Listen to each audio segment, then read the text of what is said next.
Recording, Ashwini. Am I audible to all? Yes. Somebody can. Yeah, Yes. Okay. Okay. And just this.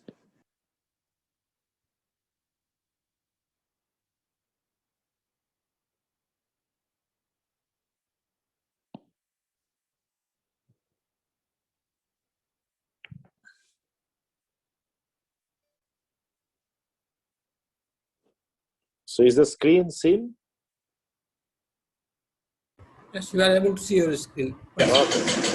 Yeah. So I just thought I'll quickly tell what we wanted to present in the last class. That in actual quantum mechanics, for the wave function picture, we solve the Schrodinger equation, but we said that for large systems, solution of the Schrodinger equation is usually very accurate, at least to get reliable results, is very, very expensive. So DFT comes up as a good compromise where we can get with less accuracy, less accuracy than the best of the ab initio methods like couple cluster, but certainly more accurate than the methods like Hartree-Fock, and computationally as cheap as the Hartree-Fock methods. So that was the whole idea. But of course, DFT cannot be still applied to very, very large systems where you use classical simulation or coarse-grained simulation. So I think essentially we said why DFT? Because it scales as Hartree-Fock, and yet it is more accurate than the Hartree-Fock, though it is not very rigorous. But this is the most important point that we are going to emphasize on, that it has an accuracy which is better than Hartree-Fock, and it has a scaling property which is as low as the Hartree-Fock. So for reasonably large molecules, DFT is possible, and people are doing, as I said, 1,000 atoms and so on. So it's an excellent compromise to cost and accuracy. So that is the basic reason why you are doing DFT. How does that happen is something that I'm going to speak today in today's class. So all right, so I also said that most of the DFT uses parameters, whereas in the those who solve the Schrodinger equation, that's done without parameters. So this is called like an ab initio method, which is from the first principle. Ab initio does not mean exact.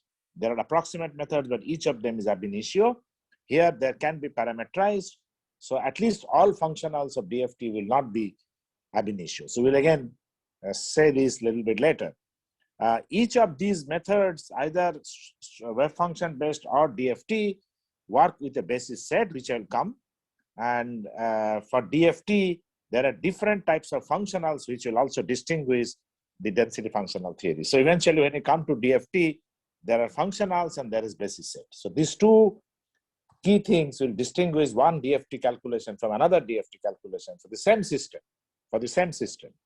All right. So with this, I now move over to the more details of the topic today. So as I said, this is the electron density. And if it is electron density, just like any density, it is the number of electrons per unit volume. So as you know, the definition of density, so density has been always defined as per unit volumes. The connection of the density with the wave function comes from the Born's interpretation from the first postulate, that if I have a wave function psi, the mod psi square becomes the probability density. So probability density of finding an electron. So all of you know, this is a very important part of the quantum mechanics, the first postulate of quantum mechanics. Of course, the important part is that what is hidden here is that if you have psi, which I told you for number of electrons, so let's say I have a 2-electron problem, then the psi has coordinates of 2 electrons, and let me call it just R1 and R2 as a vector, but this essentially means 3 dimension plus 3 dimension. And of course, you can have spin coordinates. Let me just call it omega 1 and omega 2 for the time being. So as I told you, you have a 4n coordinates in the psi. Whereas if I do density, density is always a quantity which is three-dimensional. So I will tell you how do you get it, which is not obvious from here. So if I have a system which is very large, the wave function has wave function has many variables, and it is actually a 4n dimensional function. And I hope that is clear why it is 4n dimensional. 3 dimensions for each electron and 1 for the spin for each electron. So it's a 4n dimensional wave function. So this function is very difficult. Whereas density or electron density is a 3-dimensional function, always. So 3-dimensional function, regardless of the size, regardless of the size of the system. So this is really the starting point of the DFT. That the density is very simple. So anything that is expressed only in terms of density will become simple. Of course, as I told you, from the Born interpretation, if I just write psi to mod psi square, you don't see how the number of variables are being reduced. So you can see there is a reduction of the variables.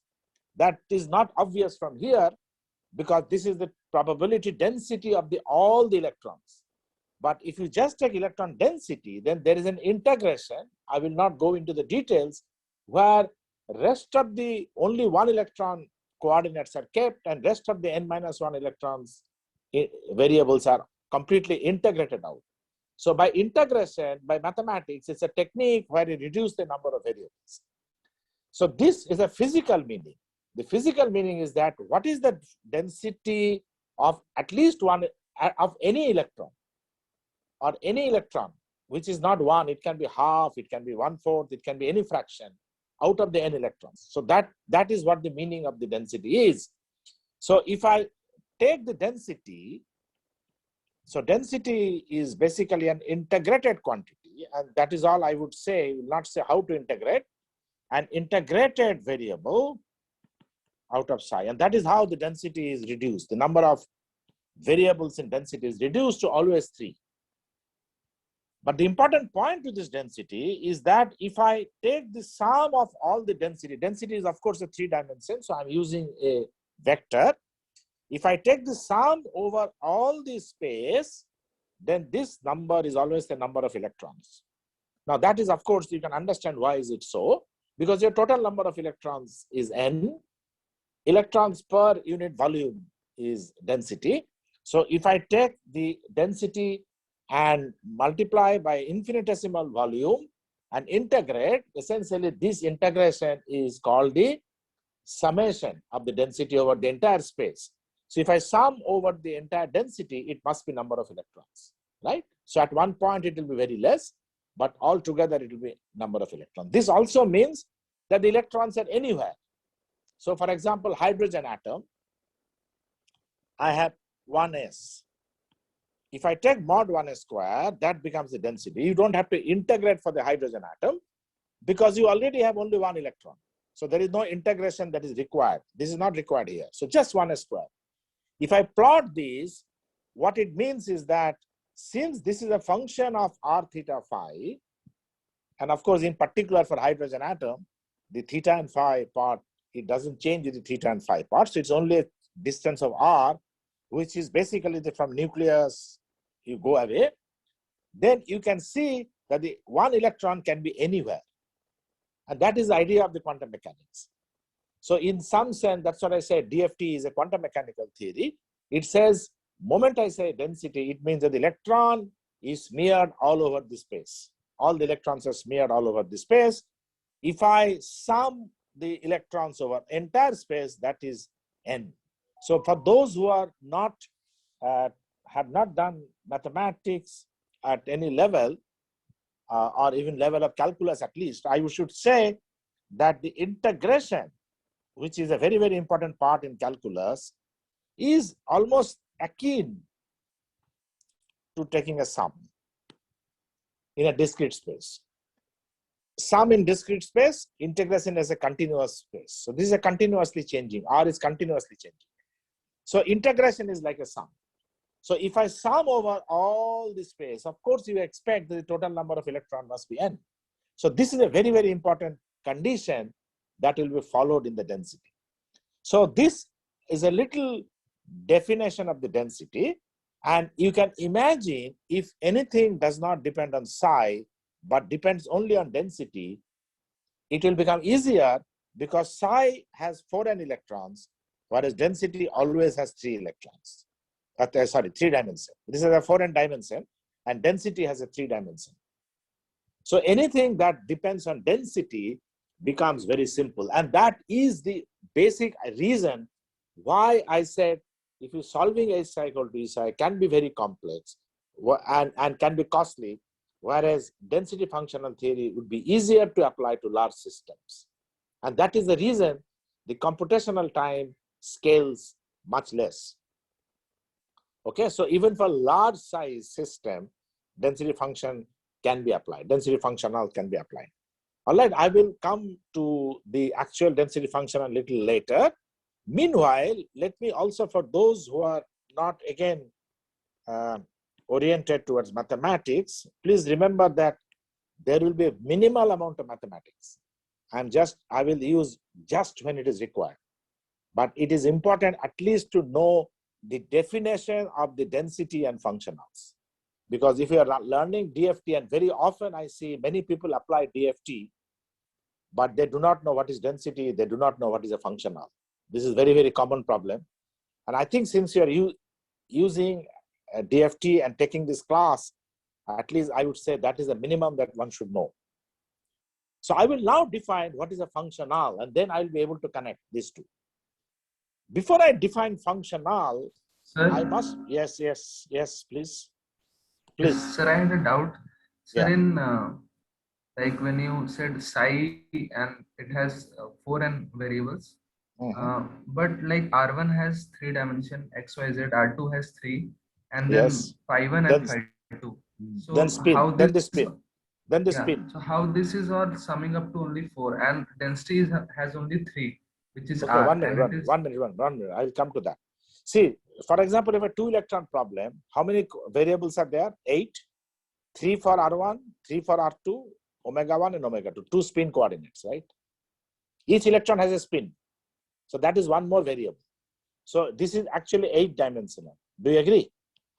yes, sir. Yes. But what I'm saying is this 8 dimension will be reduced to 3 dimensions when I calculate the density of the system. This would mean it will integrate over 1 electron, R2, and it will also integrate over the spins. So that effectively only 1 R1 will remain. So that is how it will be reduced. I did not write the integrated quantity. It will integrate, and the integration will be performed in a manner that overall integration of, if I do with R, the one that is remaining is going to give you a number of electrons. I mean, for those who are interested, I will write down an expression if you are interested. But I thought many people, it will be too much, so I didn't want to write. But basically, the idea is that this is 4n and density is 3. So now can you tell me the question? Are you Sir, saying how? This is 8 dimension. How 8 it is dimensions. 4n? Oh, n is 2. Yeah? N is 2. Yeah, so 4 into 2 is 8. Oh, I'm sorry. 4n means 4 multiplied by n. Hello? Yes, sir. Yes. Yeah, Yes, I think it's quite clear. Yeah. Yeah. Yeah. Okay. So I was surprised actually at the question. Initially, I didn't understand. Sorry. So you are asking why 4n is 8. N is 2. So of course, into we never write. So when I write 4n, it means 4 multiplied by n. Okay. For each electron, there are 4 dimensions. I'm simply multiplying. And by a process of integration, it is always reduced to 3. However large this is. So that is the beauty of the density. All right. So I'm now coming to the functional. But before I come to the functional, I must tell what is a function. Because you might think that this AL is wrongly placed here. It is just a function, density function theory, but it is not so.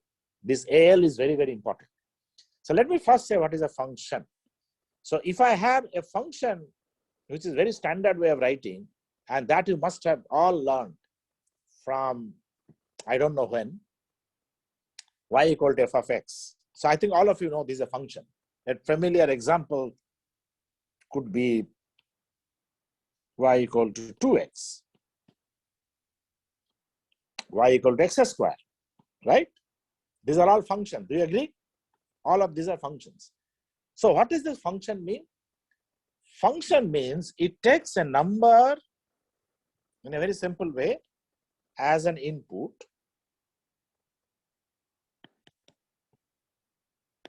and produces or gives a number as an output. I hope all of you understand what is output and input, but I will again explain. So if I have a function which is y equal to 2x or y equal to x square in this case, let's say I put x equal to 2, then my output is y, which is equal to 4. Is it clear? So I can put any value here, I will get a value here.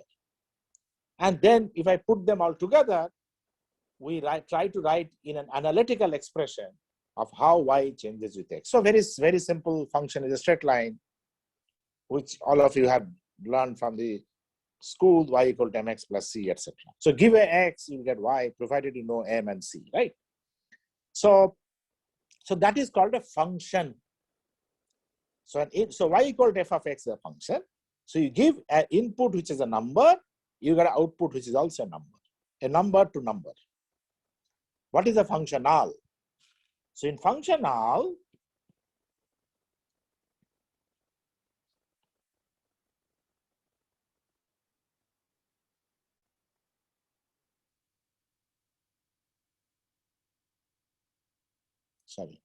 so in functional, your input is no longer are numbers, but your input is a function. So function is an input. I already told you what is a function. But in function, a number is the input, output is a number. But in functional, the input is a function and the output is a number. And I will give an explanation how this happened. So then you will realize what is a functional. So I will give a specific explanation. So let us say that I write f. No, let me write y equal to f of x. This is a function. So let's say this is equal to 2x. Then I write another functional, which I now call f of y, which is integral. I mean, this is the little calculus that you all must know. I'm sure you know. If I write f of x dx, which is a definite integral, so let's say 0 to 1. Now you see what is my input? My input is not x. Think of this. What is my input? My input is not x. My input is f of x. Why? Because I'm integrating between 0 to 1. So just one value of x will not give me this result. So my input is f of x, but output will be a number because it's a definite integral. So I think all of you know how to integrate this. So if I put 2x, then this value will be 0 to 1. 2 can be taken out, x dx.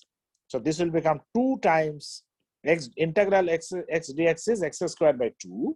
So 2 by 2, that will cancel. And x squared you take between 0 to 1. So the result is just 1. So value of x squared at 1, value of x squared at 0, and subtract, right? So you can see my input was 2x, but integration between 0 to 1, my output is just 1. So this is an example of a functional. So a functional has an input which is a function, but the output is a number. Now this can be done in many ways. So integration is one possibility. And remember how I did this, because by integration, it has to be a definite integral. Then only it becomes a number. Again, all of you know, if I had just integrated 2x dx, this will not be a number. As you can very quickly see, this is nothing but x squared. Correct? That all of you can do this. So this is not a number. Output is also a function of x. But as soon as I put 0 to 1, then I have to take the value of x squared between 0 to 1, and that is a number. I mean, I'm going back to very, very basic calculus. So an integral, which is a definite integral. I hope all of you remember there is an indefinite integral and a definite integral. A definite integral will achieve the job of a function now. So just remember this when you come to density functional theory. So in density functional theory, so when I do DFT, now I have combined both of them. In DFT, my input is density, which I call rho of R. I have already given a symbol for rho, which I'll continue to use. I've given a symbol for rho. Rho is my symbol for density, just remember. This rho can be related to psi. Okay, just remember that. But eventually it's a three-dimensional quantity. Here my input is rho of R, and the output will be some number which I call energy.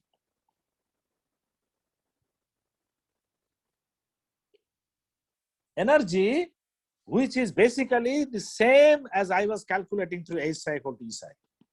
Don't forget this E was energy.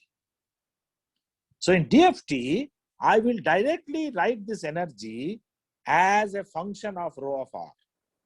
Just like here, I have written this capital F as a function of f of x, which was equal to y. So I have written like this. So this is just writing another symbol with this kind of brackets.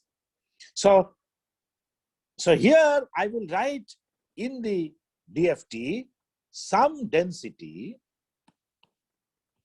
I don't know what kind of function it will be, but I will say this is a function of some rho of R, or I can say functional of rho of R.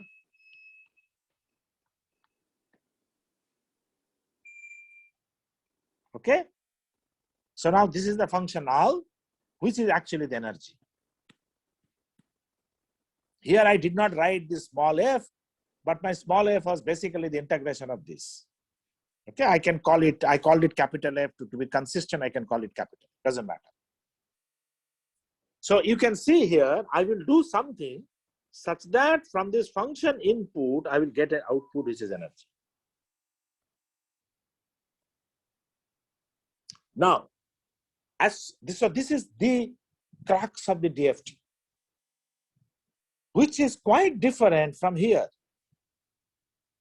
Because imagine here, to solve this, first, as soon as I know the system in a Born-Oppenheimer approximation, I talked about it in the last class, which defines my Hamiltonian, I need very complicated solutions.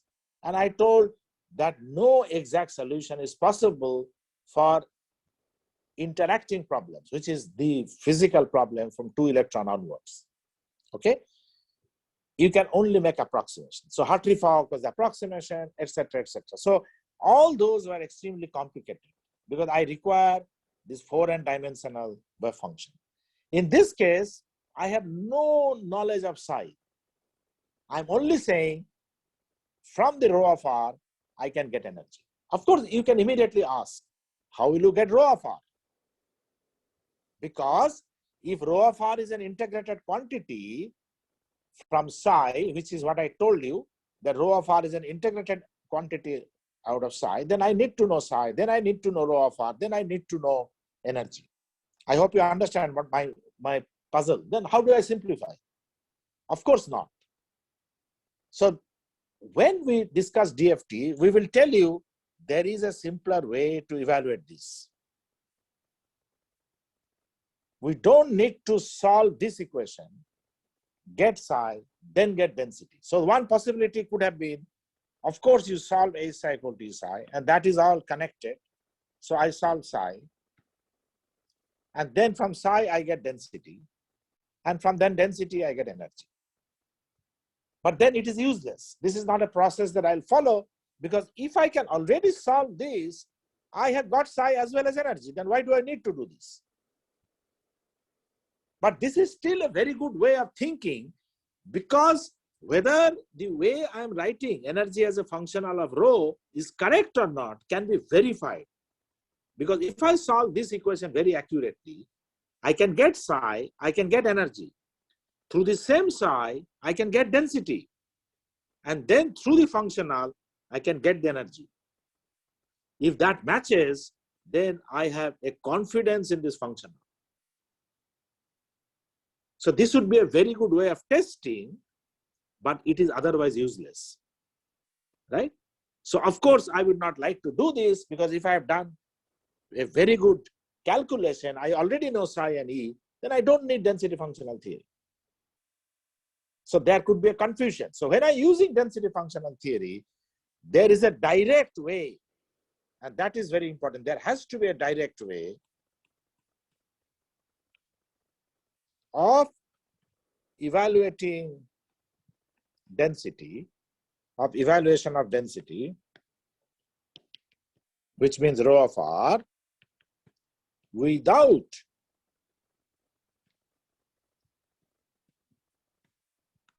calculation of psi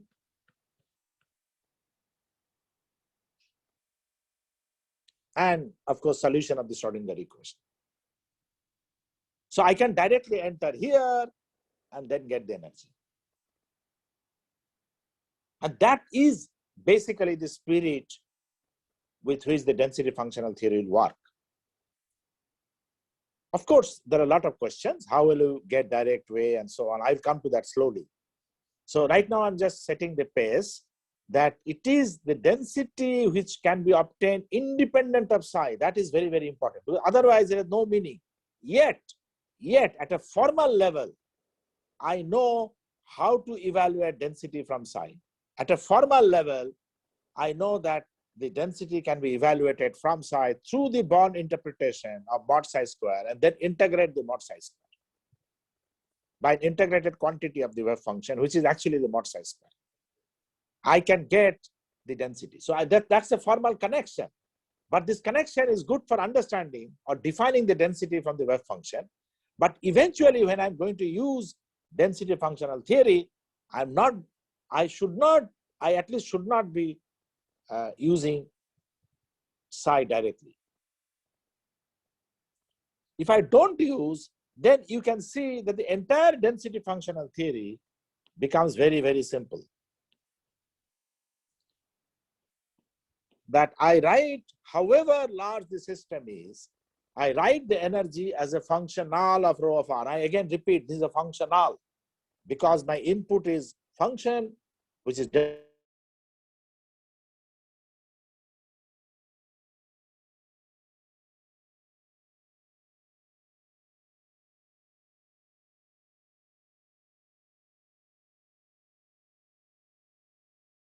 density, output is a number. It's shown here. That is a function 2x. If I integrate between 0 to 1, it converts to a number 1, right? I just now showed you.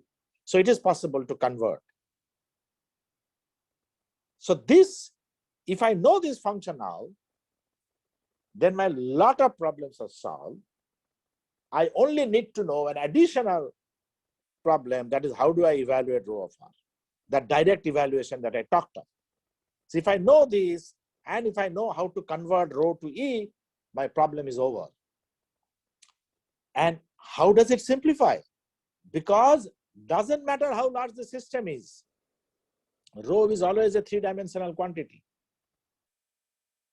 And that really scales down the computation time. So large systems, small systems, all of them has a dependence which is manageable. Of course, it does not mean that a 10 electron system and 1000 electron system will take the same time. But the time taken will still be much smaller than any good calculation, which is beyond Hartree-Fock, like perturbation theory, coupled cluster, and so on. And the result that I get is reasonably accurate. So what turns out is that, which I told yesterday, that the CPU is roughly equivalent to Hartree-Fock, so similar to Hartree-Fock.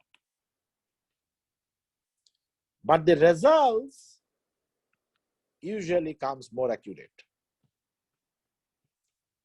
You know, there are a lot of debate about the rigor of density functional theory, but it is safe to say that the energy that we get is better than the Hartree Fock at this point of time. In fact, it is very, very good. And you will later see when I state a theorem that why should it be very, very good? It should have been exact. Actually, result should have been exact.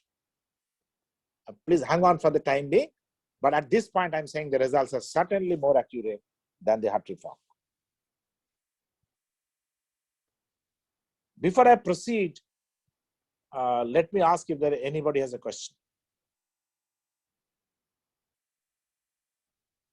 The mathematics that I have done is only integration. And actually, it will not require much more of mathematics, much more of, you'll only require simple integration and differentiation. That is all that will be required in the entire DFT. If you want to learn, of course, we can make DFT easy, that after some time we can just talk about operational things of DFT. And that is what mostly will be done for this particular series of lectures. But let me still hear if anybody has a question before I proceed. Okay, if there is none, I will start to come back to the density and the wave function, giving a simple example. So I take an example of a helium atom, a 2-electron example. It could be helium atom, it could be within Born-Oppenheimer approximation, hydrogen molecule. It doesn't matter. H2 also has 2 electrons, but let me take helium atom. And let me take a very simple wave function, which is basically the Hartree Fock wave function. But I have already told, if I would have solved the Schrodinger equation in Hartree Fock, then that is the simplest way to solve, so I can get a Hartree Fock wave function. And somehow, I write the Hartree Fock wave function. The Hartree Fock wave function has the simplicity that if there are 2 electrons, there will be 2 functions which will define these 2 electrons.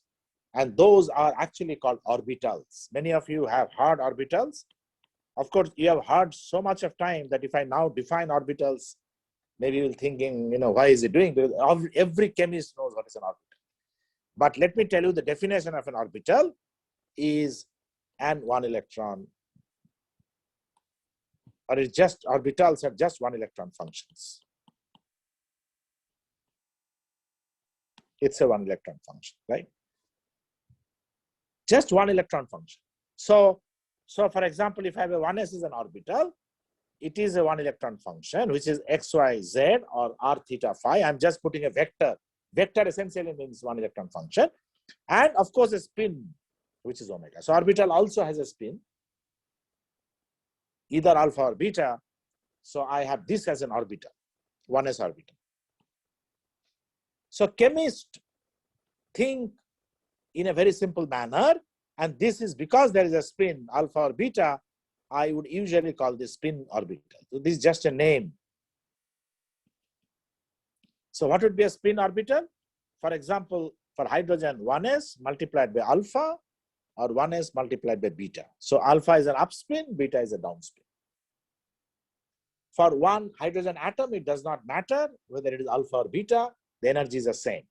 Okay, that's the same of the orbital. So a simple 2 electron, I'm taking a helium atom, a simple Hartree Fock, how would the chemist like to think? And that is why Hartree Fock is very, very good. Because Hartree Fock conforms to the chemist's view. How does the chemist view? That if there are 2 electrons, how many spin orbitals should be there? Chemist will immediately say there should be 2 spin orbitals, right? That's the simplest thing to imagine. So for helium atom, ground state, how do you normally write? So that's a 1s orbital. It's an energy level, and you have 1 electron up, 1 electron down. I hope all of you understand this. So that would be my very simple picture of helium atom, which you know from the days of atomic structure. And I will say that one of the orbitals is 1s alpha, one of the orbitals is 1s beta. However, it is not very simple to write this wave function of the 2 electrons. because that wave function has to be what is called the antisymmetry. So it is going to become a product or antisymmetrized product of the two orbitals, one electron here, one electron here. That's a simple way of looking at it. We will not worry about it, but this is basically those who are a little bit aware, I would say this is basically what is called the Slater determinant.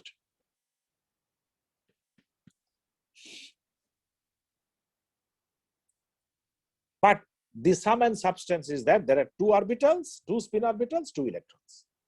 And this is how chemists like to think. So if you look at your MO diagram, you have always thought like this: nitrogen, you have 14 electrons. So you have 7 orbitals, which are W occupied, which means 14 spin orbitals, correct? So if I have a beryllium atom, I have a 1s, I have a 2s, W occupied, right? That's the ground state of the beryllium atom. So how many spin orbitals are there? Alpha, beta, so total 4. 1s alpha, 1s beta, 2s alpha, 2s beta. I have 4 spin orbitals with the beryllium atom. So this is a very simple way of writing a wave function. This is Hartree-Fock wave function. Many of you may wonder, what do you mean by it's a simple way? I mean, this is the way. Unfortunately, when you solve the Schrodinger equation, that is, and this is the punchline on which the quantum chemistry stands. If I solve the Schrodinger equation H psi equal to E psi for helium, for beryllium, or whatever, only when I do Hartree-Fock, such simplification arises.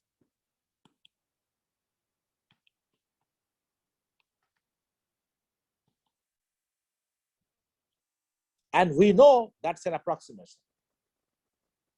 So many of the people who are not used to this language, I should first say that the description of the helium atom is 1s square. Description of beryllium atom is 1s square, 2s square, is only an approximation. This I have to say very clearly, because you are used to it. Whenever you are doing an MO theory, we know how to write. So I write helium as 1s square, beryllium as 1s square, 2s square, and so on, the ground state. And I can do same thing for the molecules, right? So hydrogen, helium dimer, I can go to dimer of boron, methane, nitrogen, whatever. So you always write that how many number of electrons are there, they're simply filled. So if I have n number of electrons, you always have n number of spin orbitals. That is, however, the Hartree-Fock. A simplicity that only in Hartree-Fock you get. I hope those who have any question, please ask, because this is the punchline. So only in the Hartree-Fock such simplification arises, a simplification which you are used to when you read chemistry. So if I say that all of this atomic and molecular structure that you are told in a very simple manner is all an approximation, it is not wrong. Please understand, I'm not saying it is wrong. It's only an approximation, because Hartree-Fock is an approximation. And you also know that the Hartree-Fock is a good approximation. So it's not bad to say this, but that good I already explained yesterday in terms of energy, that good is not good enough. That 2% error is just too much error that we have left for doing chemistry. So the entire electronic structure theory that we normally do is actually based on a very simple picture like Hartree-Fock, where n electrons are in n spin orbitals. What is the picture? The picture, when I go to, let's say, perturbation, couple cluster, etc., will actually include more number of spin orbitals for n electrons. And then there will be a distribution of different types. So various different determinants will come. which will be mixed together. But here there is only one determinant in some sense. We don't have to worry about it, but I'm just saying that this is a very simple picture. Within this simple picture, let us first write the density. This is a very simple picture. So we can write down the density in this picture. So in this picture, the density will become, so let me take the helium atom, where there is one electron which is in 1s alpha, another electron is in 1s beta, except that I don't know whether it is electron 1 or electron 2, because you know that the electrons are indistinguishable. So that's the quantum mechanics. If I now want to write rho of r, how will I write it? I have two electrons, both are in 1s.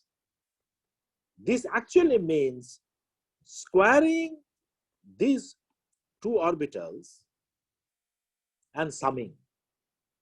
Since they are orbitals, their square is already a one electron function, just like rho of r. Rho of r is a three-dimensional function. So if I take a square of these, they're three-dimensional function, and I can simply sum them. I need r, I have to integrate over the spin. So if I integrate over the spin for both alpha and beta, it will be independently 1. So I will actually get 1s r square 2 times. So basic idea is that you have two electrons in 1s for the helium atom, and you take only the orbital density. What is orbital density? Simply square of the orbital. And both of them are in 1s, so simply sum up. So in the beryllium, for example, whatever is the 1s and 2s, this 1s will be different from this 1s. But whatever is the orbital, you simply take 2 times this 1s square plus 2 times this 2s square. 2 electrons in 2s, you get beryllium density. So the same way, this is for the helium. And the way I wrote for the beryllium, my rho of r will be 2 times 1s r square plus 2 times 2s r square. You can see it's a very simple way of formulating density. And now this is simply a three-dimensional quantity. It is basically sum of the orbital densities. So in some sense, when I have n electrons in n spin orbital, it is very simple to evaluate. You have, starting from the HOMO occupied orbital, HOMO minus 1, HOMO minus 2 to the core, simply take the sum of each of the orbital, multiply by the number of electrons, and that will become your density. So if I give you a little bit more complicated exercise, let's say I do lithium, and I have a wave function which is like a Hartree-Fock, which is 1s square and 2s1. Sorry, 1s square and 2s1. So 2 electrons are in 1s, 1 electron in 2s. So what will be the density of this? I should be able to write this 2 times 1s of r square plus 2s of r square. Remember, in the 2s, there is only 1 electron, so there is no multiplication. But the orbitals are simply summed up. There are 2 electrons in 1s, so I did not sum twice. Instead, I multiplied by 2. And there is a 2s r square. So it's very simple to write down the density within the Hartree-Fock approximations. So that's a very, very important thing. And this density,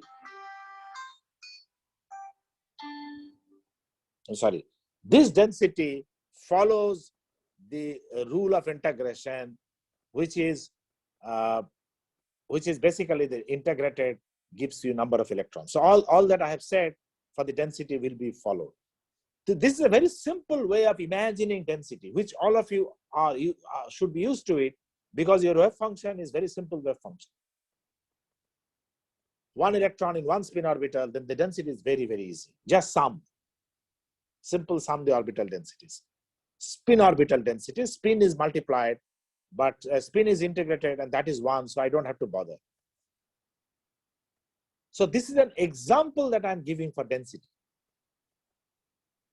However, in normal situation, when psi becomes much more complex, but as I said, this is not the way to look at actual wave function, then this density will become more complicated. Such a simple evaluation will not be there. But as long as I have a simple picture of one electron in one spin orbital, it is very easy to write down the density. Surprisingly, and this is the biggest achievement that the DFT had, that although DFT goes beyond Hartree-Fock, and I have been repeating that the energy of the DFT that you get is more accurate than the Hartree-Fock energy, DFT imbibes such a simplicity.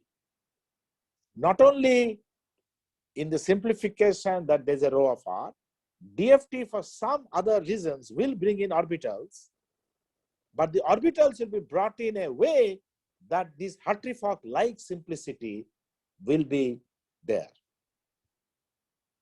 So if you look at the standard DFT that I told, that the energy is a function of rho of r only directly, here there is no reference to orbital.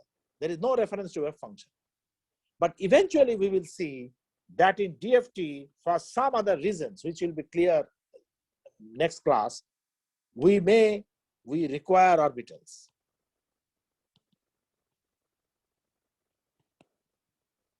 But DFT will bring in the same simplicity, at least, as the Hartree-Fock.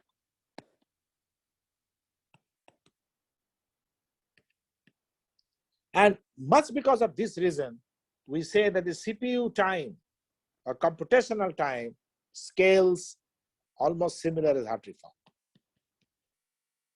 or various different types of DFT. So that is something that you will learn little later, and that is the beauty of the DFT. That even when we are bringing in orbitals, which you are not supposed to bring, so first of all, you will see why you have to bring, but even when you bring the orbitals, it will at least have the simplicity like Hartree-Fock. So that is a very important point about the DFT. Let me first go back and state a very, very important theorem. Again, qualitatively, I will state, no mathematics, which will actually tell you this. Remember, I said that in density functional theory, I have a function as an input and a number as output, and this function is a density. Density is a function because it's a function of x, y, z, or r, theta, phi, 3-dimension. And this output is an energy. How do I know this, that this is energy? I just wrote it down. This particular thing, that the energy E is a f of rho of r, was actually formally shown, and this is very, very important, was formally shown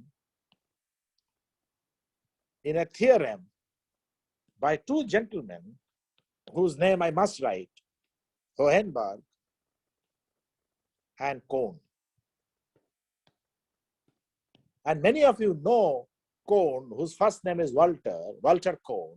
He actually got the Nobel Prize for not just doing things, he did many other things within the density functional theory, but he got the Nobel Prize. He shared actually with John Pople. This was a very seminal theory. And that is, I would say, the starting point of the modern density functional theory. Again, without any proof, without any mathematics, I will only state the theorem. The theorem is already stated here, but let me still write down what they showed, and that is now known as a Hohenberg-Kohn theorem 1. I will tell what is HK1, 2. So it is HK1. It says that for any interacting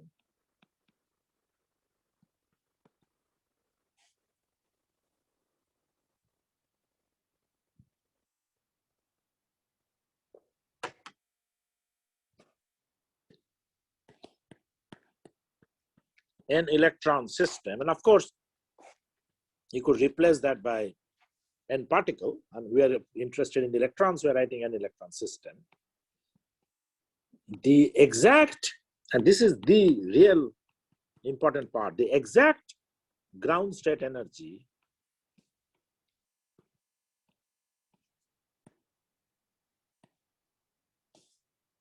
is expressed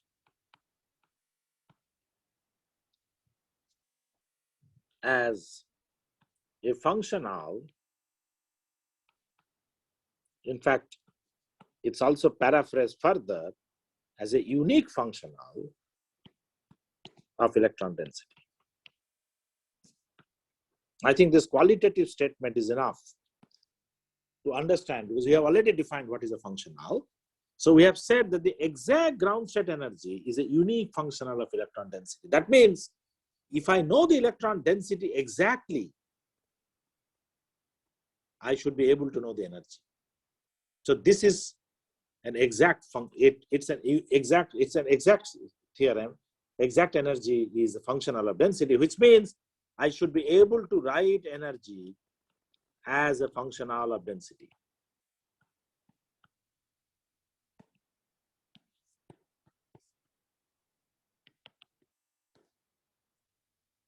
This was a very, very seminal theorem because this is where it started. And remember what this theorem says. If I know this functional, then actually, and if I know the density, if God gives you the density, then you actually know the energy, exact energy. So energy does not depend on anything other than density. If you know somehow the electron density of a system, you should be able to calculate the energy exactly. That is what this theorem actually says. The problem with the theorem is that this functional, what is the functional? Like I told you a functional, like if you remember a functional, I told you f of y is integral f of x dx. Like this is a functional, right? I told you. It's a form of a functional where I integrate between 0 to 1. I could have integrated between -1 to +1. 0 to 2, result would be different, right? So functionals have different nature. The problem is that Weinberg and Kohn did not say what is the functional, what is the nature of the functional. So in some sense, this theorem has remained as an existence theorem. This is a little philosophical statement when I say existence theorem. It means the Weinberg and Kohn theorem says that there exists a functional which expresses the ground state energy exactly. So let me write it. It means the HK1 says there exists, that is very important. I don't know actually, but there exists a functional of electron density of rho of r, which expresses the ground state energy exactly.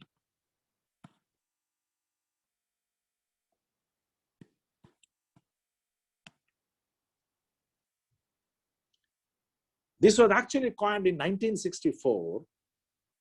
And since then, there have been tremendous debate about it. Because then Weinberg and Kohn theorem was actually interpreted as only an existence theorem. There exists, but nobody knows. And till today, and this is the problem, till today, the exact form, because I told you functional has many, many forms. The exact form of the functional is not known till today, which means it has remained existence. If I don't know the exact functional, I cannot know the exact energy. Further, I said that in density functional theory today, we bring in a simplicity, we bring in orbitals, but the density has the simplification like in Hartree form. And that is even more confusing because if I knew the functional, it would have been exact. And then somehow with Hartree-Fock like simplicity, I would have got the exact energy. How was it possible? At this point, this question is not relevant because I don't know the functional. So all of DFT now hinges depends on functionals which are not exact, which are approximate. So just like the solution of Schrodinger equation, there are approximate functionals. And that is the reason I said yesterday that there is a zoo of functionals. So people use B3 LEAP, PW91, BP86, so on and so forth. All these functionals, because I don't know the exact functional. So the people are actually trying to improve the functionals and get better and better approximations. But the exact form till today is not known. So that's the beauty of DFT, is that the energy is only a functional of density, not wave function, because density is such a simple quantity. The agony of the DFT is that this is only an existence. The exact form is not yet known. And that is essentially what I call the ecstasy and the agony.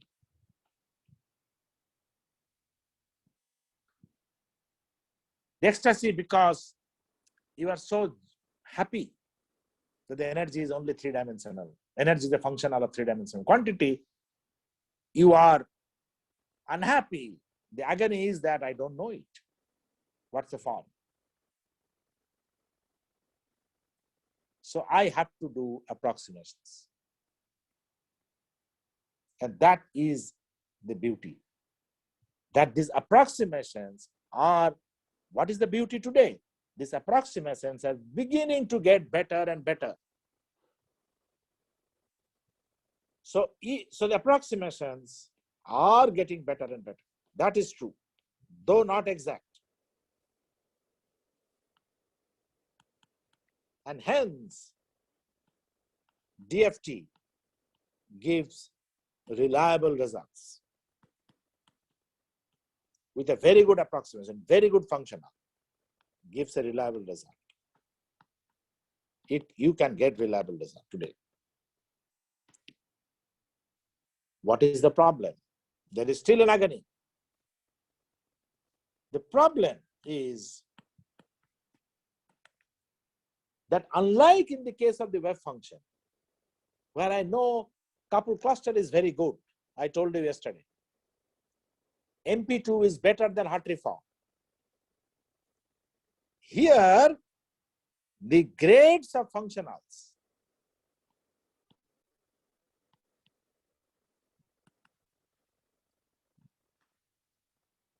change for different properties.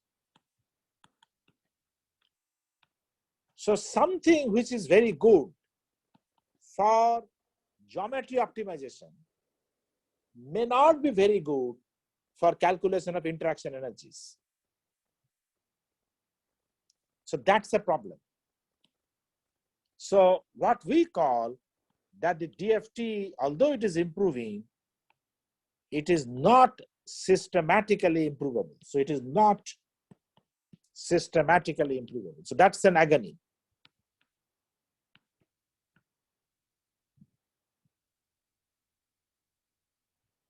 That it cannot be improved in a systematic manner. Because something is good for some property, something is not good for another property. And again, it also depends on molecules. That some molecule it gives good results, some molecule it does not good results. So basically it is not systematically improvable. So that is a sad thing. So for application, it becomes very difficult. Whereas in the wave function picture, I can guarantee that if I do coupled cluster for all properties, for all molecules, it will give better results than MP2. It will give better results than Hartree form. I do not have similar confidence with the DFT. Yet, I would say that the approximations are getting better and better. So the hopeful scenario is that people are trying to improve it systematically. So a lot of progress has taken place.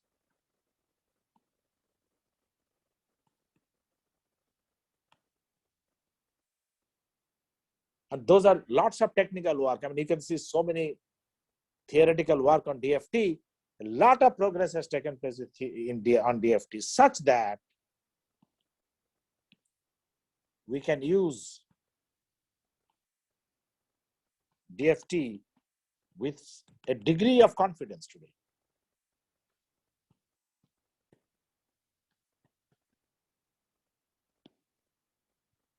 Despite this problem statement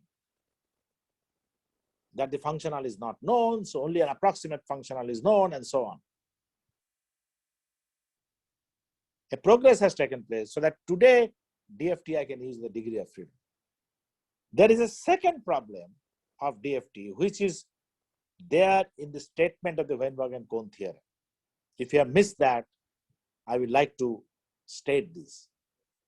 This is the statement here, that it says exact ground state energy.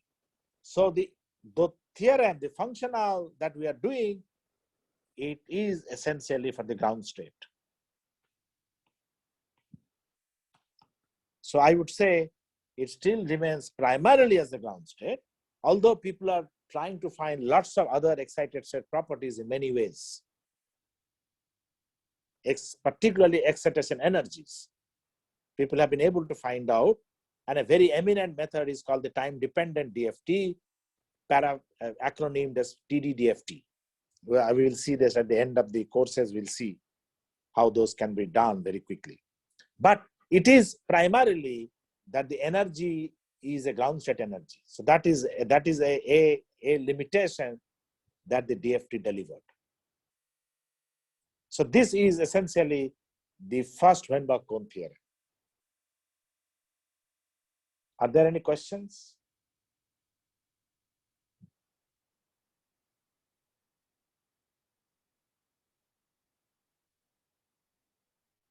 I will move to that. Then the next part is, having known this, what does DFT prescribe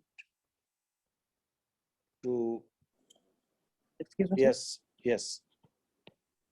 Sir, in the problem one, it told about the grade of functional change Yes. for different properties. Yes. What do you mean by the grade of functional? So for example, if you do B3 leap, that's a functional. I will not tell what is it now, but take it as it is. And you have BP86, PW91.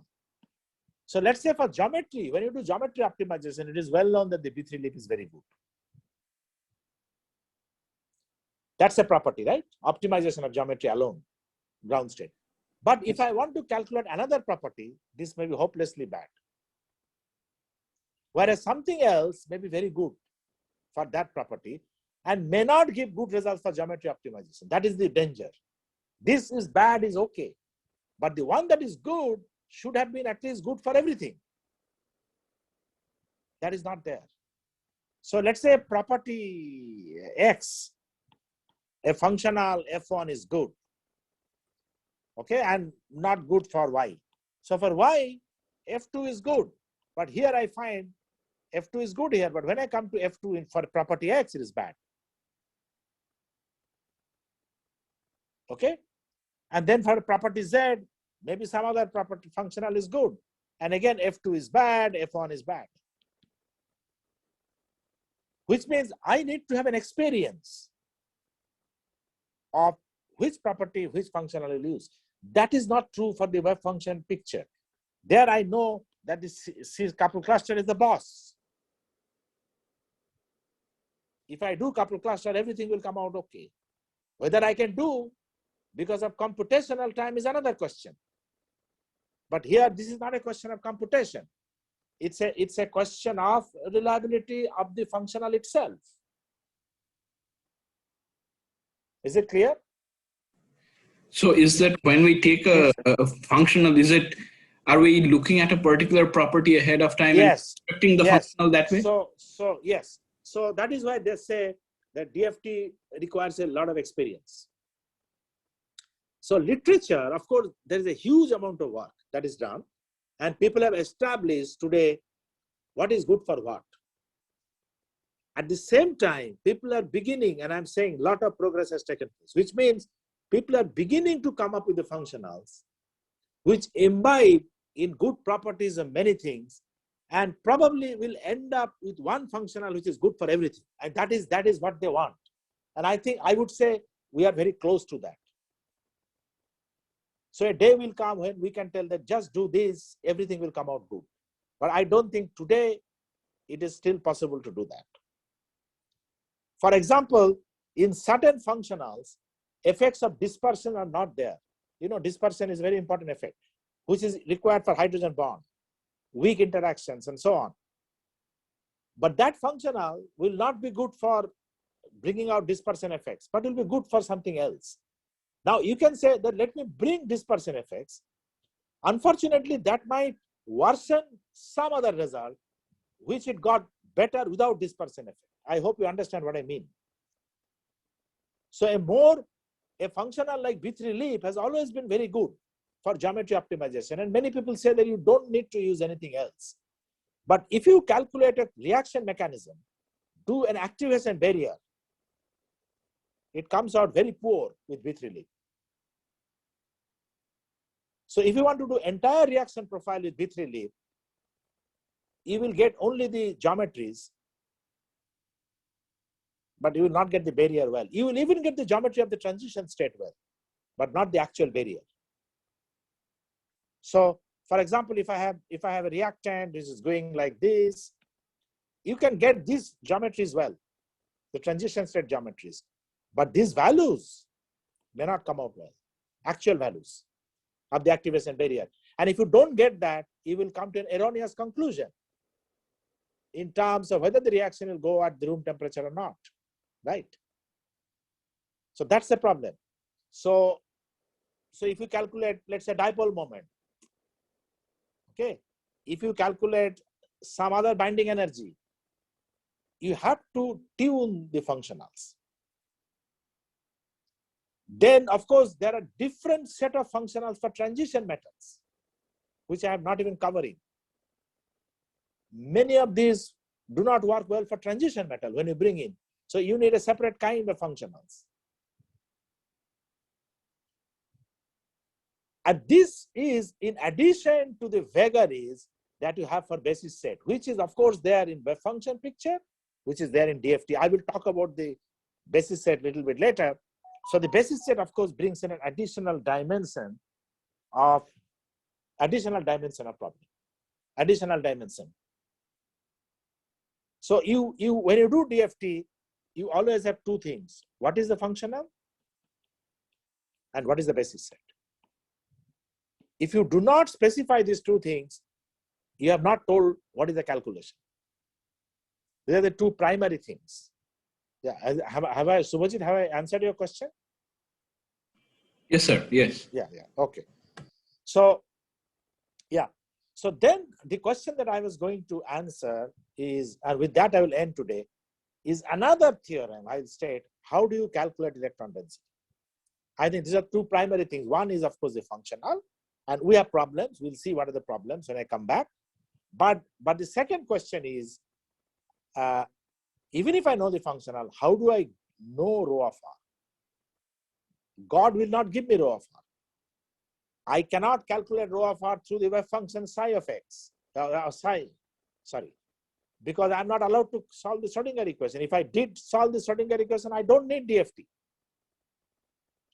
So how do I get the density? So let us assume for the time being, let's not ask the question, how good is the functional? But let's assume that I have a functional. Okay? Which means if I know rho of r, I know the form of the functional. It's a mathematics, I will get the energy. That's mathematics, you don't have to worry. The question that we are asking, how do you get this, given the functional? And that has been stated in the Weinbach-Kohn theorem second. And that is why there are HK1 and now it is HK2. So Weinberg and Kohn had a second theorem, which will actually state how do you get rho of R. Is there any question anybody is asking? I was asking Professor Pal, Sushmita here. Yes, So I can many of my concepts got cleared up today. Actually, I was wondering that. Hello? Hello? There is a phone call. Sorry. Yeah, So yeah. HK1 explained that there will be a unique functional. Functional, yes. But I think then I did not emphasize on the fact that it's unique, but Huh. so you tell me what is your question? So why then means we are getting out of DFT varieties of functionals, right? Now, Yes. if I understand No, correctly. I think that meaning of unique is a little bit different. That Acha, means okay. so it means that if I have, this is a little bit complicated. If I have a density, Mhm. there is a unique correspondent of that density with the energy. That is So what it means. that they there is a derived function. in that abstract mathematics when they derived. The Oh, when the proof of the Weinberg-Kohn theorem is Uh-huh. derived. But the problem Now is I that can whatever formulate is the functional, there is a uniqueness Hmm. with the rho and energy. But uniqueness doesn't mean that there is only one functional. That is not the meaning of the uniqueness. Uniqueness means that two different density cannot be mapped to the same energy. I see. Yes, that's probably HK2. So so that is the HK1. That Hmm. uniqueness mean there. Hmm. Okay. So but Hmm. here whatever you are talking of is not two different densities. We are talking of a functional which I don't know. So there is approximation that we are improving. Hmm. That doesn't spoil the uniqueness of this theorem. Okay, I understand. Yeah, so I think if I would have proved the HK1, then it would have become very, very clear. That proof is actually elegantly simple, which is It's based beautiful based proof. on, which is based on variation method, and it's actually a 4-line proof. Trust me, it's a 4-line proof, but I'm still worried to do the proof. But the mathematics is absolutely simple. It just required the variation method, which essentially means that the energy is always an upper bound to the exact energy. Okay. At some point of time, those who are interested, I can do the proof. The proof is very, very simple. Actually, it will take only 10 minutes to prove, to be honest. But I don't want to get it now. For those who are interested, I'll prove that. There's no problem. Okay. All right. So let me go to the HK2, which will actually tell you that given any functional, how do you get rho of R? And this is again through a variation-like theorem. I would not call it exactly variation, but let me say, it's a variation theorem in some sense. It says, how do you get it? That if this energy functional E is made stationary. Now, I hope, again, this is a little bit of calculus, but I will explain what is stationary. With respect to rho of R, subject to a condition, and that, as I told you, all rho of R has to accept, a rho of R has to satisfy. What is the condition? That if I integrate rho of R over the entire space, it must be equal to the total number of electrons. Don't forget that. If E is made stationary with respect to rho of R, subject to this condition, you can obtain rho density. So how is density obtained? By making the energy stationary subject to this condition. Now, what is stationary? I think all of you again know what is stationary. If I have y equal to f of x, what is stationary? The first condition is that the dy dx must be 0. Right? That's the condition of stationarity, which is used for minimum as well as maximum, minimization and maximization. Exactly the same thing is done there. So as soon as I have this functional, solve an equation which makes this functional stationary with respect to rho of R. So you differentiate the energy with respect to rho of r. If I know the form of the functional, I can do the differentiation, make it 0, but do not forget the condition that subject to this constraint, that at whatever is the rho of r, its integral must always be equal to n. That means I keep on varying density, all kinds of density. I have been given the functional, remember. Whatever is of a good worth this functional is, I now want to calculate the density. So functional has some form. It is given means it has a mathematical form. Now I can keep on changing rho of r and find out where the energy is stationary. Now, all of you, when you are doing simulation, anything, you know how to do this, right? Optimization of geometry is also like this. So this is a very general mathematics. But when I do this constraint has to be always remembered, that I can change rho of r, but any change of rho of r should not spoil this. Within this constraint, you keep on changing rho of r, and then if you make this stationary, then at that stationary point, I will get the value of density is density, the value of energy is energy. So that is a very simple theorem, which is very much akin to variation method. And basically it is used for any optimization. The first derivative is 0, right? Minimum, maximum. And I decide to just call it stationary. And this is very simple to show because the variation method is there in quantum mechanics. So it is very simple to prove this theorem. The proving the HK1 requires a little elegance. And if you join for the next class, maybe in first 10 minutes, I can do that. I can finish it off in the very next class. It will not take more than 10 minutes, trust me. And it will not take anything other than addition, subtraction, and the knowledge of variation method. Okay, the knowledge of variation method that exists in quantum mechanics is that when I have a function, any function psi, let us call it some psi tilde, it's an arbitrary function. And if I make an average value of that function, I think many of you have learned in quantum mechanics what is an average value. This is always greater than or equal to ground state energy, E0. So this is exact ground state energy.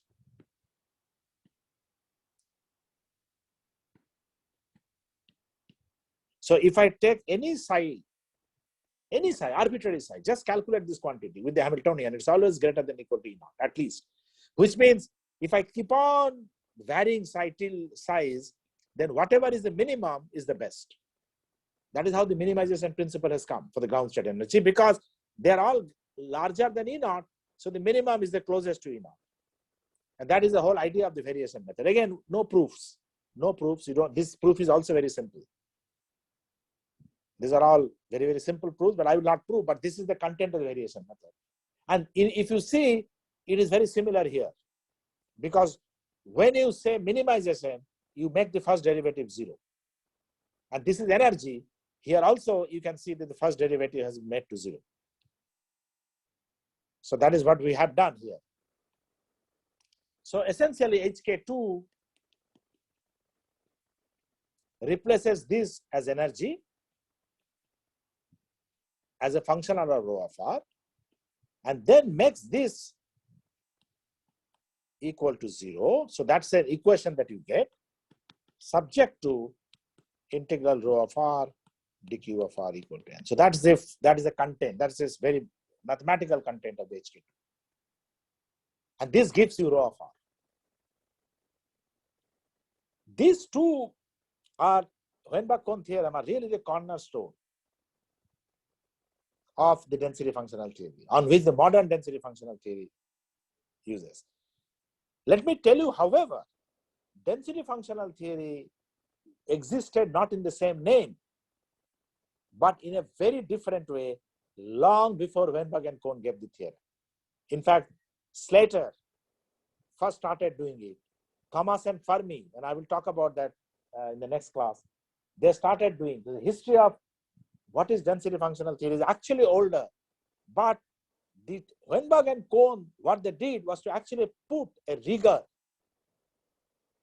in the density functional theory. However, the rigor is still not there because unfortunately they could not define the functional. So the whole problem of DFT would have been over had Weinberg and Kohn theorem would have been able to say this, what is the exact form of the function. Then DFT would have been the theory. Actually, the ab initio theories would have been removed.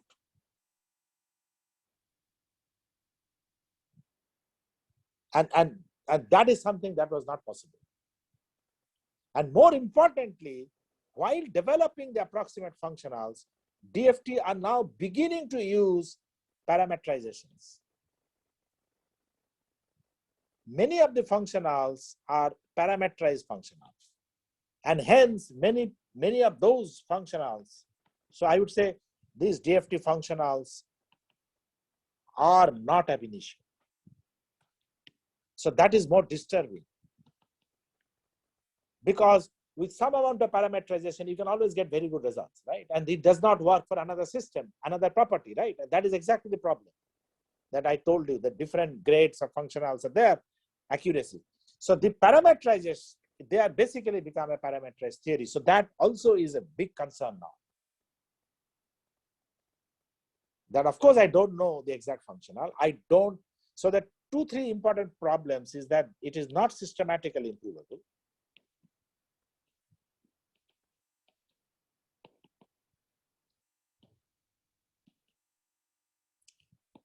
And of course, we are far from the exact functional.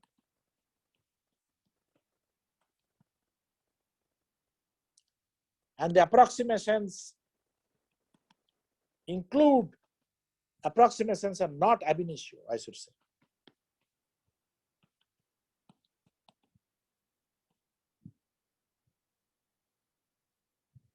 So some of these are the agonies of DFT. The ecstasy, what is the ecstasy? That it is simple.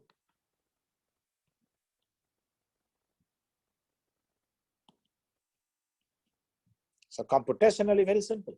The scales always has Hartree-Fock and you can do for large systems. So very much amenable for large systems. So that's the ecstasy.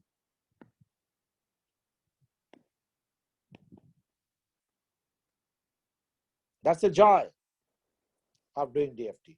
This is the agony. So when you learn a theory, it's very important to learn, and particularly for DFT. I always say that DFT is a very difficult theory to teach. It's a very simple theory if you don't worry about the philosophy. It is very difficult because of this fact that they are not systematically improvable.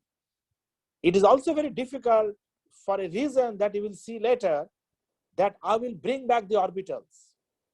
As of now, Weinberg-Kohn 1, Weinberg-Kohn 2, there is no mention of orbital. It's only a function of rho of r. And I know how to calculate rho of r. But I told you in DFT, it is like a Hartree-Fock-like simplicity. Somewhere I told you that you have orbitals and sum the orbitals like that. Where do the orbitals come in? So far, whatever I have told, there is no sense of orbitals. But you will now see that even the orbitals will come in. The orbitals, which were a forte of wave function picture only, would actually come in the DFT. And that is not the idea of the density functional theory. You are supposed to work only with rho of r, not with n orbitals. But that has not been possible. This is not possible. So we have bring back orbitals, of course, only n spin orbitals, like Hartree-Fock, and that's the advantage. But the purity, this is a very, very debatable point that I'm saying. Purity of DFT is lost. And this I will explain in the next class, because today I have not spoken how the orbitals come in. Because all that we started, that we will not do wave function, that means we don't have orbitals, have come in. Finally, we'll say they will come in. Why did they come in? Because HK1 and HK2 said, okay, I don't know the functional, but orbitals should never have come in. I should have simply solved this. And that I will tell why the orbital come in, because of a very important factor of kinetic energy. That exact functional is not possible. The kinetic energy was actually terrible. Not only exact functional is not possible, if you write in terms of density, it's just terrible. Nobody could actually write. And to solve that problem, people brought back spin orbitals. So I will only paraphrase this today, but this is another problem to me, that what I started with as a great theme, that my energy only depends on three-dimensional quantity, remember, will be lost, because eventually I'll bring back spin orbitals. However, unlike wave function picture, the simplicity is that I will only have n spin orbitals. If I do couple cluster, if I do MP2, I told you, you go much beyond n spin orbitals. We have what are called virtual orbitals and so on. I'll not go into that. LUMO and LUMO plus one, all that will come in. But here I can do with only n spin orbitals. So that is still a saving grace. But I should never have got orbitals in the very first place.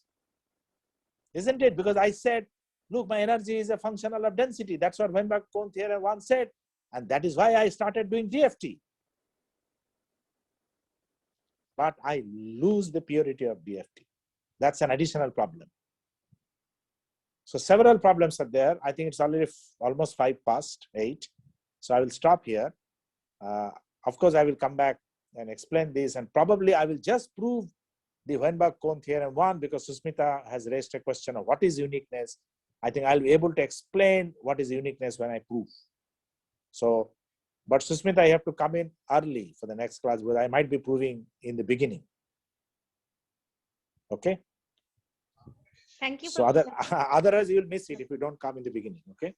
All right. So I think if there are questions you can ask, and I would like to discuss the next class. Is it convenient to take only on the weekends? Subhajit, can you comment? I mean, should we do only on the weekends? I'm okay with the weekdays too. So, but I'd like to know from other people. So maybe we'll circulate one email, and then Yeah, I'm also okay with the weekdays. I think okay it would be nice if we have the continuity.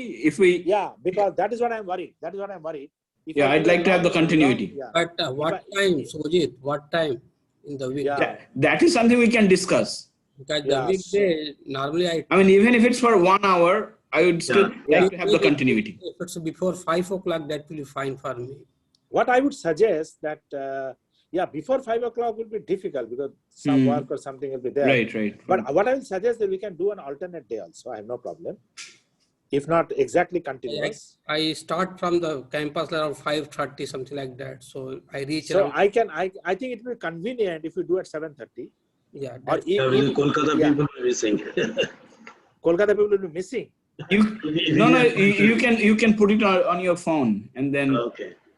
no, but notes or something. By don't you reach by 7:30? Don't you reach Yeah, by we can do sometimes it 8. become late, so we problem. we got traffic and all So- these things. So 8 to 9 is okay? 8 to Yeah, it's 9. fine. Should be fine. I have no problem. 8 to 9 is okay. It's but fine we'll with take us, only, yes. So we'll take only 1 hour Mhm. on the weekdays. And if you want, we can do alternate week. So, Professor alternate Paul, day, sorry, alternate day, sorry, yeah. 8 to 9. Professor Paul, Yeah, yes. so are you going to teach us like for a macromolecule like a protein or any other big assembly, how do you get the density functional? We don't actually, for such a big molecule, Achha. Susmita will tell you, we don't use DFT. I will stop recording now. So. Yeah, you can stop recording. I got you.